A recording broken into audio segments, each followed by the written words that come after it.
चंद्रपूर महानगरपालिका जिंकणं आणि महापौर आणणं ही जनतेची इच्छा होती, जनतेची आकांक्षा होती। पण मधात आमचे 17 AB फॉर्म हे चोरी गेल्याने आम्हाला पूर्ण बहुमत प्राप्त झालं नव्हतं।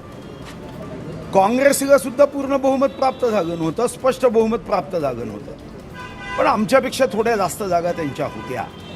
ज्या चंद्रपूरच्या जनतेने पार्टीवर आमच्यावर भरभरून प्रेम केलं, महापौर आणणं गरजेचं होतं आणि माननीय देवेंद्र फडणवीस साहेबांनी, माननीय बावनकुळे साहेबांनी ही जबाबदारी मला दिली आणि सांगितलं की महापौर तुमच्या पसंतीचा आम्ही देतोय, तुम्ही ज्यांचं नाव सांगाल त्या नावावर प्रदेशाचे अध्यक्ष रवींद्र चव्हाण साहेब तुम्हाला पत्र देतील, पण निवडून आणण्यासाठी मात्र तुम्हाला पूर्ण शक्तीपणाला लावावी लागेल। आणि नंतर आमच्या जुन्या सहकारी ॲटो चालक असणाऱ्या राजेंद्र खांडेकर यांच्या पत्नी, ज्या अनेक वर्षापासून माझ्यासोबत भारतीय जनता पार्टीचं काम करतात, त्यांच्या महापौर पदासाठी माननीय रवींद्र चव्हाण साहेबांनी पत्र दिलं की महापौराचे कॅन्डिडेट आहे। नंतरही आमच्याच पक्षाच्या एका नेत्यांनी सारिका संदूरकर यांचं नाव प्रदेशाकडून आलं नसतानाही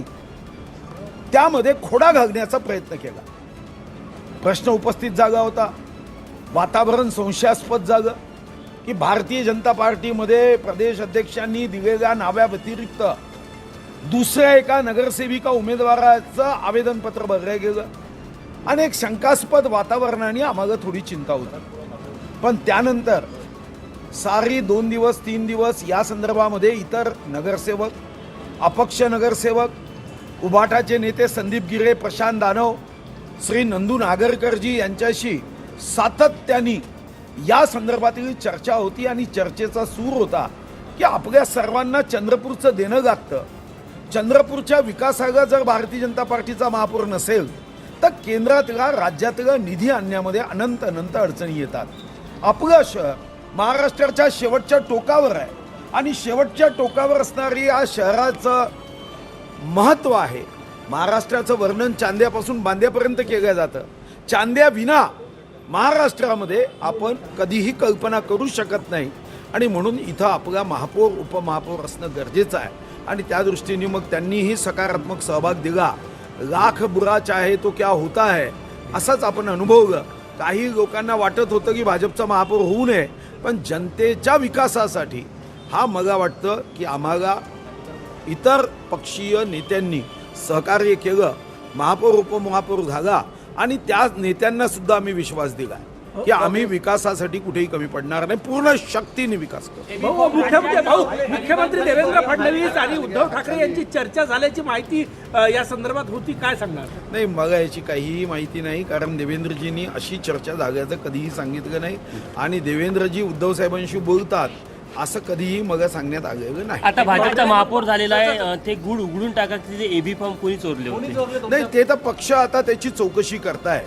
पक्षाच्या चौकशीनंतर 2 गोष्टीची चौकशी होणं गरजेचं आहे। ज्या कोर कमिटीमध्ये या बैठकीमध्ये हे विषय होतील, एक तर या संदर्भातले एबी फॉर्म 3-3, 4-4 देणं, काही प्रभागामध्ये 3-3, 4-4 एबी फॉर्म दिले आणि एबी फॉर्मची ज्या पद्धतीने या ठिकाणी बदल झाले, पक्षाच्या बैठकीमध्ये निश्चितपणे याची चौकशी होईल आणि दुसऱ्या एका विषयाची चौकशी होईल की माननीय प्रदेश अध्यक्ष रवी चव्हाणांनी माननीय देवेंद्रजीच्या अनुमतीने, बावनकुळे साहेबांच्या अनुमतीने संगीताताई खांडेकर यांचं नाव लेखी पत्र दिल्यावर पक्षामध्ये हे अनुशासन कधीही असू शकत नाही की एका आमच्याच पक्षाच्या नेत्यांनी सारिकाताई संदूरकर यांना भरीस घातलं।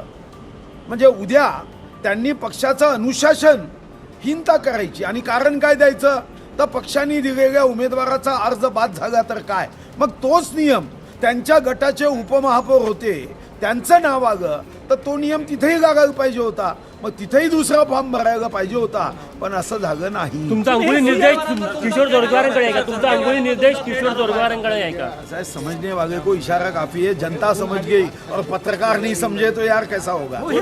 सगळं ऑपरेशन तुम्ही घडून आणलं, त्याची माहिती महाराष्ट्राचे मुख्यमंत्री देवेंद्र फडणवीस यांना तुम्ही दिली होती? होती का? चर्चा काही झाली होती का? मी स्वतः माननीय कोठेकर साहेबांची दिवसातून 4दा चर्चा करायचो, बावनकुळे साहेबांशी चर्चा करायचो आणि मुख्यमंत्री महोदयांची अनुमती घेतली जेव्हा उभाटाला 1 वर्ष देण्याच्या संदर्भामध्ये आमची चर्चा सुरू असताना मग जेव्हा मी मुख्यमंत्री महोदयांना या संदर्भातली माहिती दिली तेव्हा मुख्यमंत्री महोदय असं बघा म्हणाले 1 वर्षाच्या ऐवजी आवश्यकता असेल तर 1.25 वर्ष द्या, पण महापौर हा भारतीय जनता पार्टीचा झाला पाहिजे.